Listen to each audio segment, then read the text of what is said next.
आम जो जहाँ गुरु मानुछु जहाँ ऋषि मानुछु से माने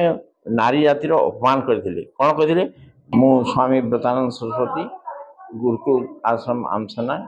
नुआपड़ा खरियार देखो स्वामी सुधानंद सरस्वती गोटे परिकल्पना थिला कि वेदर प्रचार केमती हो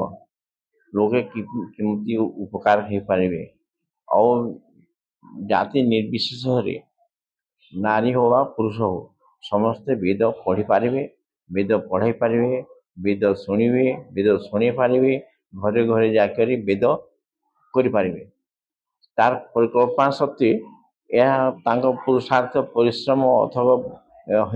कर से वेद धाम निर्माण कर पारे आज उद्घाटन महोत्सव थिला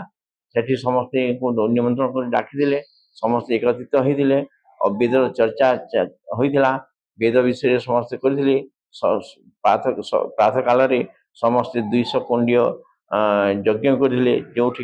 माँ मैंने बसते पुरुष मैंने बढ़ी समस्ते जाति निर्विशेष समस्ते वेद मंत्र उच्चारण द्वारा आहुति प्रदान करले समय थिला कि आम आम जो जहाँ गुरु मानुछु जहाँ ऋषि मानुछु से माने नारी जातिर अपमान करते कौन कहते नरक से द्वार किम नारी कहते आउ जड़े कोई कहला ढोल पशु नारी ये सब तड़ान के अधिकारी कहते नारी केवल पिटवार अधिकार पिट मार सब करते और मुस्लिम मान ज्योति चप्पल समान मानिले किंतु 200 वर्ष तले जड़े ऋषि गुजरात जन्म ग्रहण करते ना हूँ स्वामी दयानंद सरस्वती से गुरु विज्ञान ठाकुर वेद ज्ञान आर्स शिक्षा प्रणाली रे पढ़ी समाज आसिले देखिले जिते पढ़ी सारे गुरु विज्ञान गुरु जिते विदाय ना चाहिए गुरु विज्ञान कहले बेटा तुम्हें जाओ पूरा विश्व भारत रे जाकर वेदर प्रचार करो आर्स शिक्षा प्रणाली शिक्षा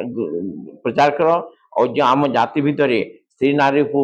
स्त्री उपर अत्याचार होची नारी को पढ़ावा मना कर नारी कौन कार्यक्रम रे भाग नहीं पारनी नारी केवल घरे रोषे कर पाठ पढ़ेब नहीं से सब देखिक छुआ छूत विधवा विवाह सब विरोध करते से सबूर उन्मोचन करी और समाज रे सुदृढ़ समाज सुस्थ समाज और समस्ते किपरि विद्वान हो पारे समस्ते किपरि निज गोड़ ठिया हो पारे से विषय चिंतन करी ये आर्य समाज गोटे गठन करते आर्य समाज अनुप्राणित हो समस्ते नर नारी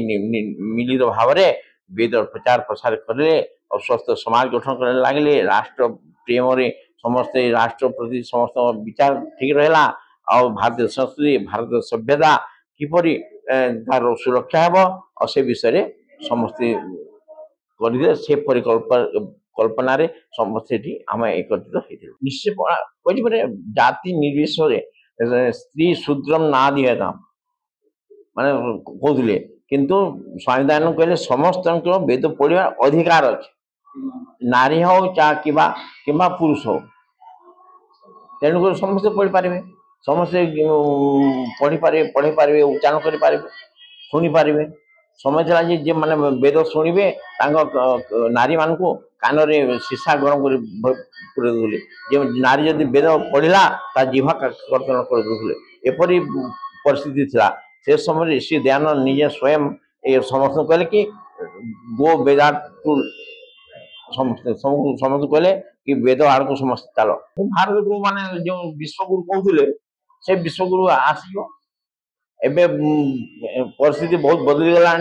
आम जो माने नेता माने अच्छा भी जान कि भारतीय संस्कृति भारतीय सभ्यता भारतीय शिक्षा कौन से जानी पारे जो लाल मेघाली शिक्षा द्वारा जो विभ्राट होता जो आम घर घर विच्छिन्नता हो घर मान को और जो मैंने पूरा पढ़ी